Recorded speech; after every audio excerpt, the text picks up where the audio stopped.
Okay, straight off top, number 2 tonight, that is what we are drinking there. An amber ale. This is an English style amber ale.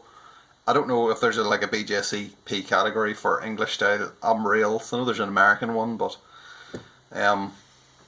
yeah, basically this is made this up to be a strong bitter, but I wanted a nice amber colour on it. So that is pretty much what we've got.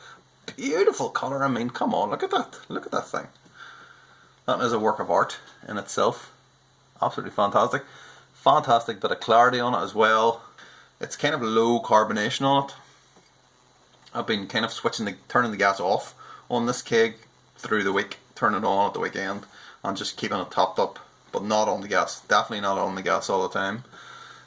And we have got a pretty low carbonation beer, which is to style, isn't it? So that's good. So in this then we have got, the grain bill is 77% Golden Promise, 9% wheat malt, 8% Crystal Light. This is kind of where it gets interesting. 8% Crystal Light, 3.5% of honey malt, and 2.5% of amber malt. Now, honey malt and amber malt, they're quite intense, those two hops, or those two malts. Never used honey malt before, so this is interesting to see how this turns out. But yeah, just looking at that now after the fact, it does look like quite a lot of crystal, special malt has gone into that. So yeah, so in terms of the hops, Fuggles 60 minutes and EKG at 20 minutes and 5 minutes. And we have fermented this with WLP130, which is London ale yeast, which I've been using a lot. I think that's going to be the last beer I'm going to make with that yeast. And I'm going to move on to West Yorkshire ale yeast is the next one on the list. 1469, 96, something like that. But yeah, the Timmy Taylor yeast basically is what we're moving on to next. Very much looking forward to that, but that's not what this is about. This is about this beer here, so let's give it a nose. It's really malty.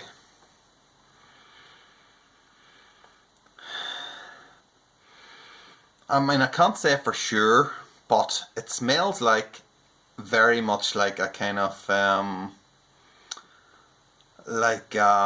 kind of an ESB type. You kind of get that intense maltiness. Certainly from the amber malt. When I've used amber malt before, that's kind of similar in aroma to it. Really kind of intense. Almost like a kind of almost fruity in a way. Dark fruits, kind of maybe figgy or something like that.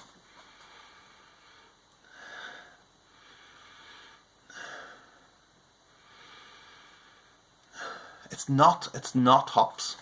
I really would have liked the EKG to have come through a bit more. But I really wanted to do like 100 grams of flame out as normal. But yeah, sometimes you gotta restrain yourself. Okay, if it'll focus, it's Fuggles pellets going in for a 60-minute boil. And then we've hit it with the EKG 20 minutes and 5 minutes. Okay, 20 minutes to go. We're just pretending here, by the way, because I've already done it and the camera didn't record.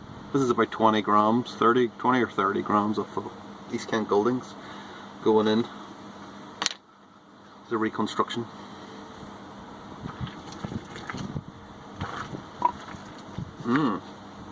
Smells good. Okay, 5 minutes to go, more East Kent Goldings going in. Just about to toss them straight in.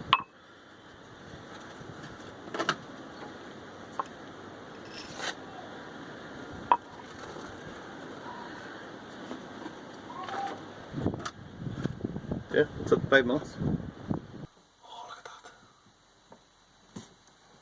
Very pleased. This has been in the keg for about a month, so that's probably explains why it's so clear. Okay, cheers. I mean, I should say, I'm also drinking out of a cider glass, a Magner cider glass, and You know, there's nothing more traditional than drinking a bitter out of a cider glass. Should really have one of those kind of, you know, one of those big thick mugs for drinking this, but I don't own one of them, so, and it's not the bloody 1970s, so this is what it is. Okay, I am going to have a drink here.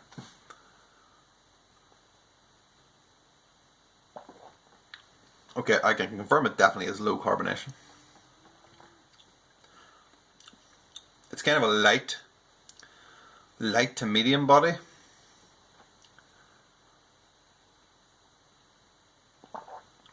Nice bit of lacing on it. The taste is, well, I should say, there's the tiniest bit of bitterness on this. This is really confusing because I also have the kind of raspberry Berliner, as a video I did a couple of weeks ago, and there's like 10 IBU or something crazy on that. Nothing really. When I drink that and then I drink this one tastes really bitter. But when I drink it now, there's just tiny little bit of bitterness on it, and that's it. So it's a bit confusing. 4.6 it came out as well, 4.6%.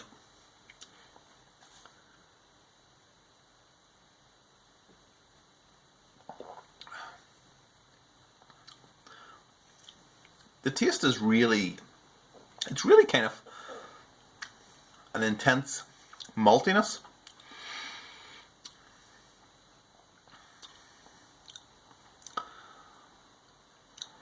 It's like, it's sweet, and it's one of those beers that's sweet and yet it's dry and it's white again.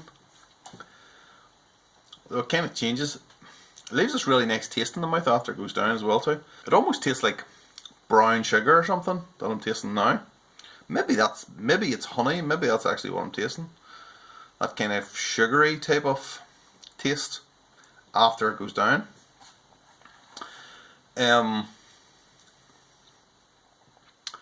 There is a lot of flavour in this, a lot going on. There is this kind of real intense, as I said before, intense malty sweetness to it. It's a little bit bready, a little bit like toasty.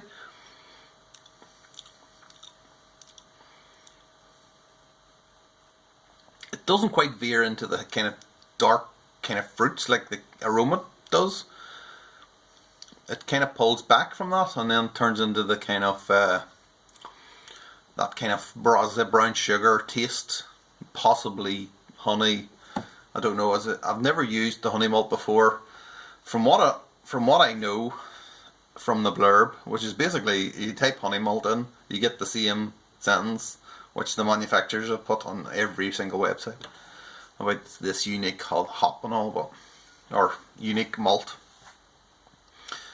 But yeah, supposedly something similar to melanoidin, and I would have a lot of experience of using melanoidin, and I would actually agree with that, because that is also this kind of really intense maltiness to it, real sweetness, real kind of, there's probably even more of a toasty kind of flavour of that. I know that the amber malt is also in there, and that's kind of, I mean, with hindsight I maybe should have chosen one of, you know, rather than the other. So either just amber or just honey malt, probably just honey malt to see what it did. But yeah, in some ways it kind of reminds me of the kind of, like a kind of 1845. I think I've done 1845 and a half before, which is basically a version of 1845, and it had similarities to that, so possibly that is the amber malt.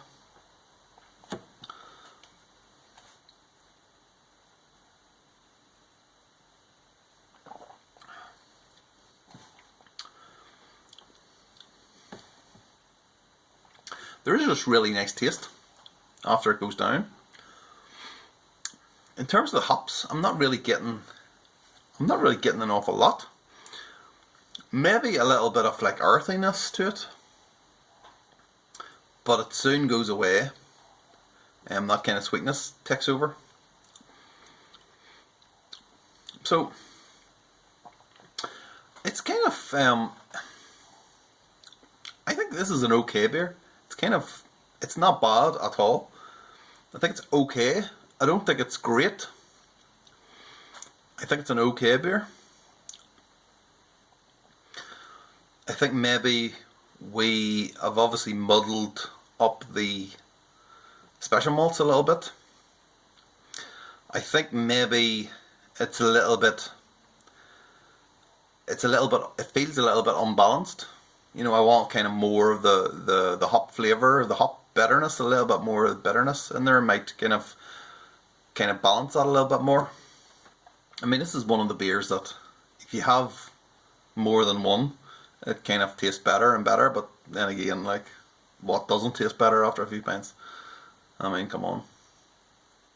But yeah, so I think it will be very interesting to see what this will be like with that kind of Yorkshire ale yeast.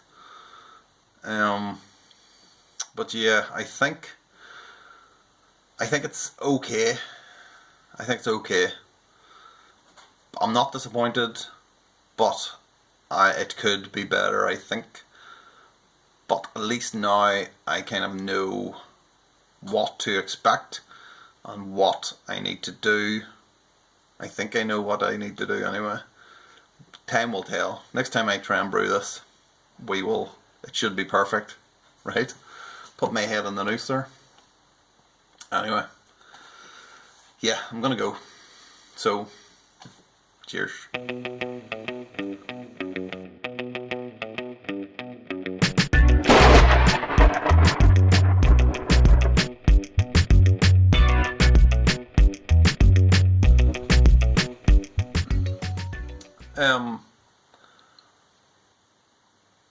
I'm curious to know what am I curious about? I don't know, because it's just gone out of my head. Hold on, it'll come to me, don't worry. We'll sit here and wait until it comes to me. And I'll hold this up. My wrist is already getting sore holding this up. We may have to make a cut there.